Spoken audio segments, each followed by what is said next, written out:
Here's the deal. I have never ever created a proper plan for an entire year before.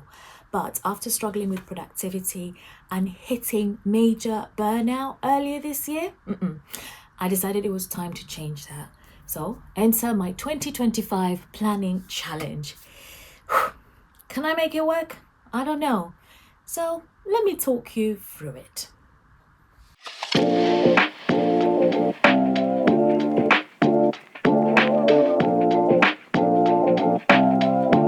So, this year, end of 2024, or even this year generally, I've been riding a roller coaster of doing too much and then collapsing into burnout. It's not fun, I can tell you that for free. So I thought for 2025, I decided to just take a step back and rethink my approach and actually plan my year.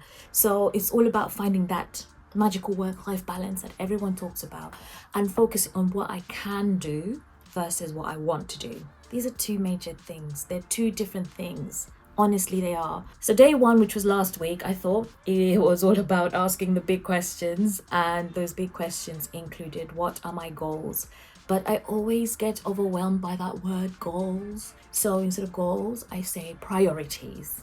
Yes, I know.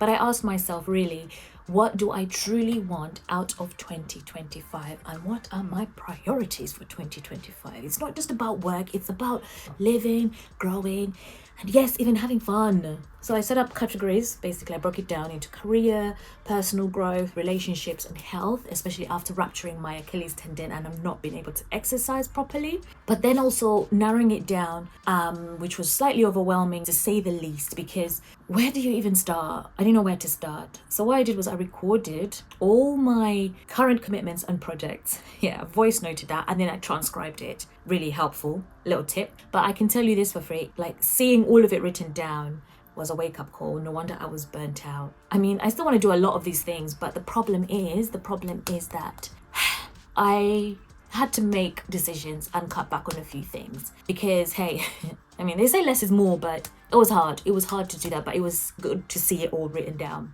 So yeah, that's what's going on. And then I had to figure out what the tools I could use and softwares and things like that.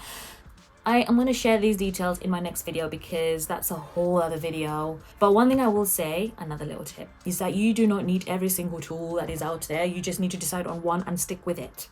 One.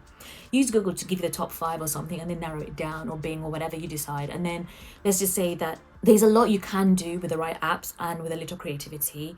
Like I said to you about voice recording it and then transcribing it, so you don't have to spend writing things. Anyway, but it was really nice to see what my ideal life would look like, and looking at it on paper, not paper, like, the laptop or phone, #modern life, was really good to see, and actually realize how much I was doing. But of course, it wasn't all smooth sailing. I mean, at one point, I found myself over planning. Really, hello. Because I thought I could fit everything in. But instead of getting stuck as well, I just reminded myself that it's about progress and it's not about perfection and how much you can do. So where I'm at right now is a good place, I think. I have a solid foundation of a plan for 2025. And honestly, it's like a nice feeling, a nice wave of relief and excitement. It's like a weight lifted off my shoulders. It may sound like I'm being sarcastic, but I feel like that. I really, really do. And I think that the biggest win for me was having to shift my mindset. And instead of thinking about all the things that I want to do, I focus on what I can do, what's the priority, and how to do it well and how to make it work. So yeah, cutting back on those other commitments was hard, but it just meant that I can come back to it when I've completed these other priorities, not goals. But also it's been good to have a clear framework because it's given me much more clarity of the things that I should be focused on. And I've learned also the hard way that I overcomplicate things, and that is such a trap for me because there's also that self-sabotage thing going on.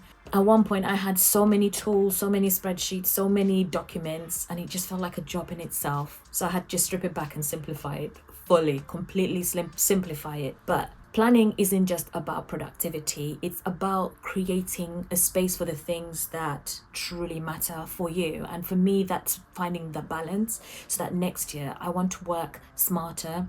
I want to do the things that are more important, but also importantly, just avoid burnout, because just because I have an idea doesn't mean I should do it. It means that I should just put it aside onto my thinking shelf and come back to it. So yeah, so there you have it. My first attempt at planning a whole year in advance.